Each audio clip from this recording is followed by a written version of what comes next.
I don't care if Monday's bleak. Tuesday matches Wednesday's freak. Thursday mispronouncing steak. It's Friday, I'm in love. I hate it when people who I love are suffering due to circumstances beyond my control.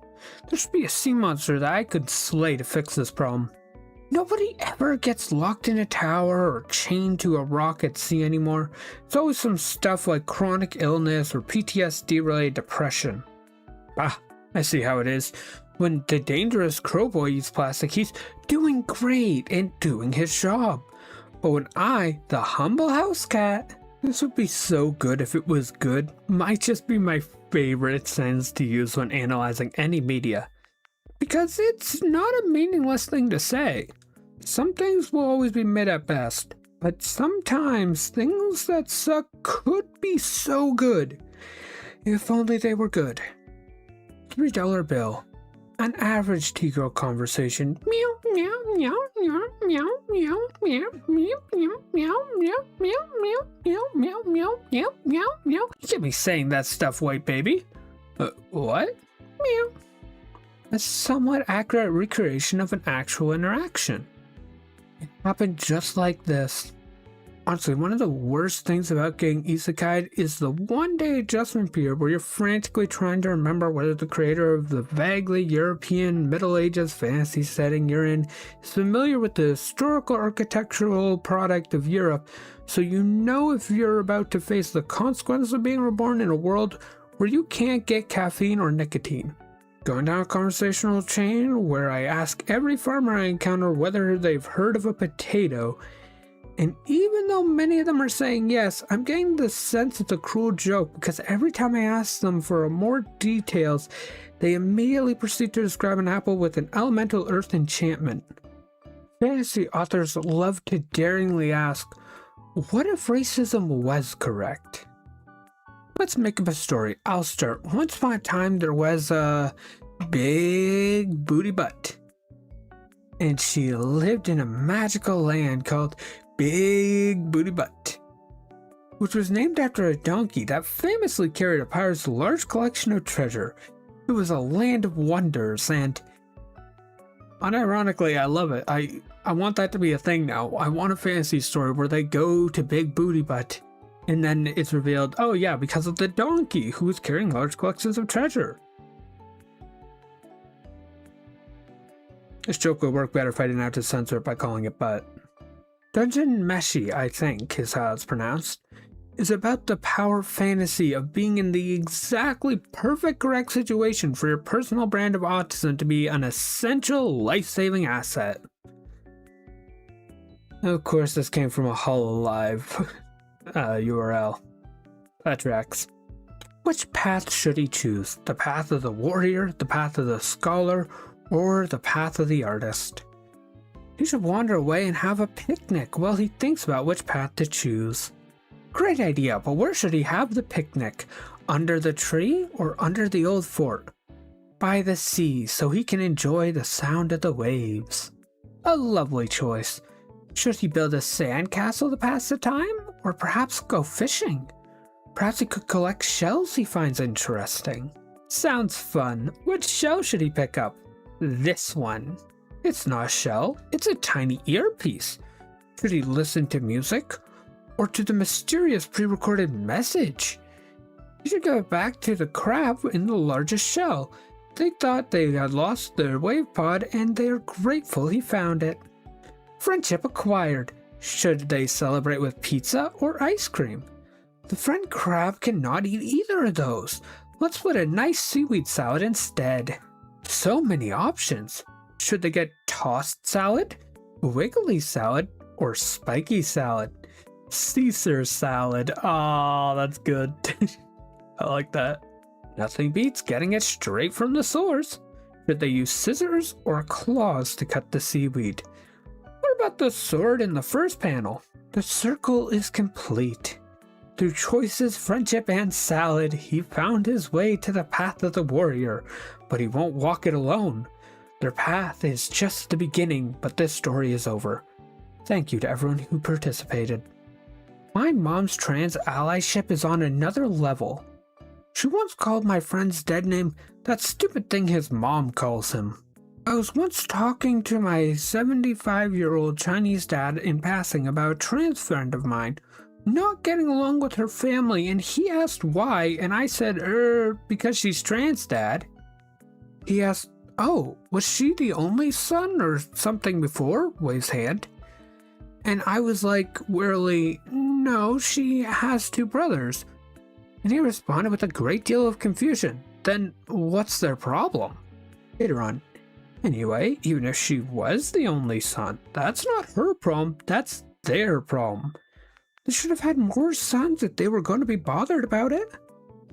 Alpha Bros will always pick lions and wolves to superimpose their "I'm so strong, I need no one" memes onto, as if those aren't the 2 animals most famous for having a buddy system and excellent group cooperation.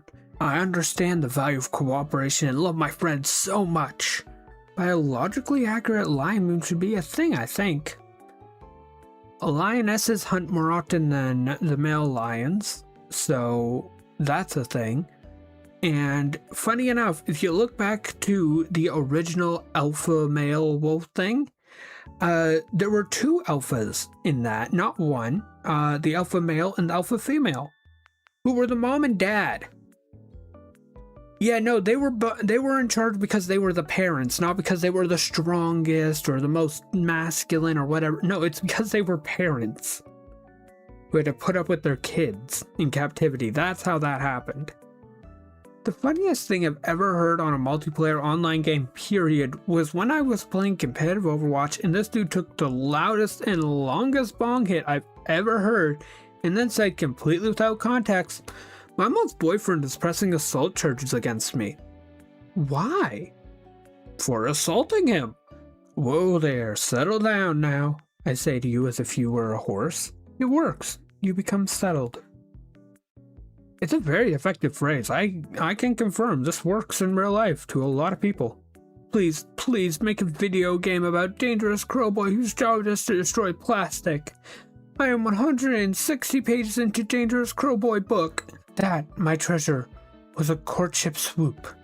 There are sentences in here. Crows before hoes.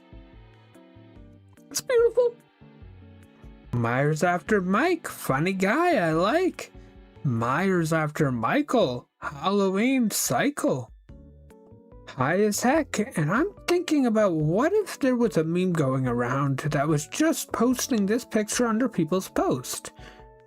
Captioned, "I drink you," and people would freak out and all the tags would be like, "Get drinked, idiot got drinked. Thank you for coming to my Teddy Talk." Why healing wound so itchy if itchy wound while healing so bad? A dog wrote this.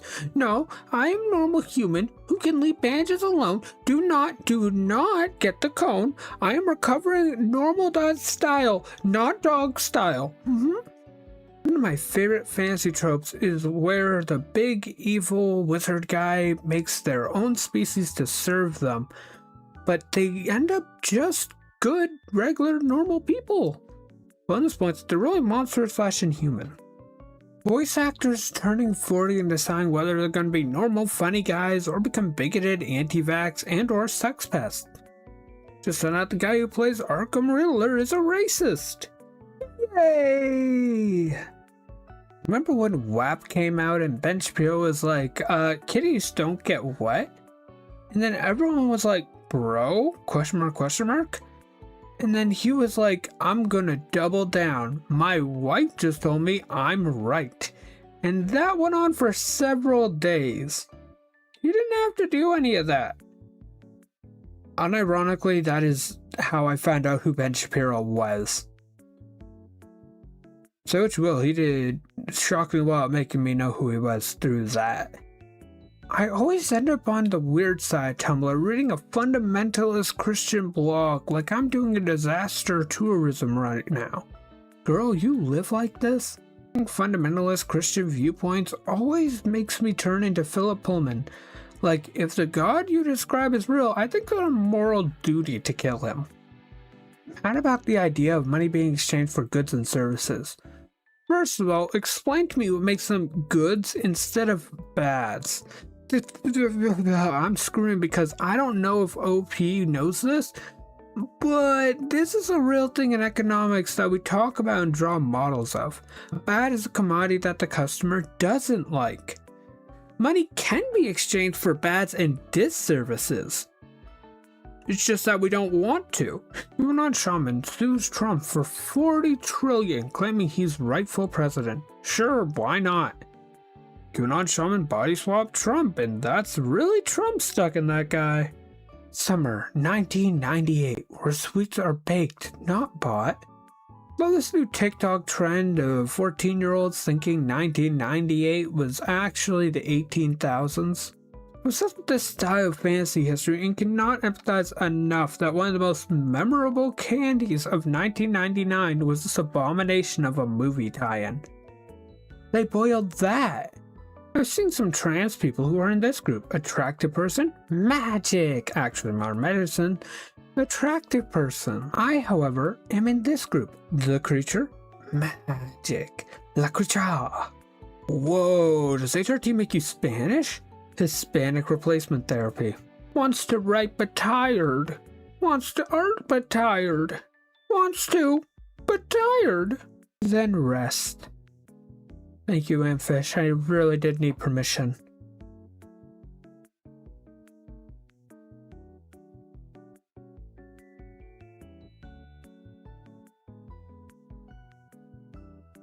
Special thanks to Willow, our glass passenger.